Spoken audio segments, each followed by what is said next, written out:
یہ بات ہے قرآن کی. یہ کوئی قرآن نہیں ہے، یہ بس جھوٹی شاعری ہے، محمد کی شاعری. یہ کہانی ہے اس انسان کی جس نے رسول اللہ کو بھرے بازار میں رسوا کیا. مکہ والو، اس کی بات مت سننا، یہ میرا بھتیجا محمد ہے اور یہ دیوانہ ہے، دیوانہ. یہ بات ہے سورہ لہب. تبت يدا أبي لهب وتب.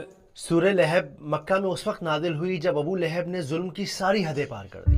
وہ اللہ کے نبی کو پریشان کرتا. میرے بھتیجے نے باپ دادا کا مذہب چھوڑ دیا ہے، کہتا ہے اس ایک خدا کو مانو. اس سے گھٹیا بات میں نے آج تک نہیں سنی. مگر اس سب کی شروعات جب ہوئی جب اللہ کے نبی نے صفا کے پہاڑ پر چڑھ کر زور سے پکارا، یا صباحا.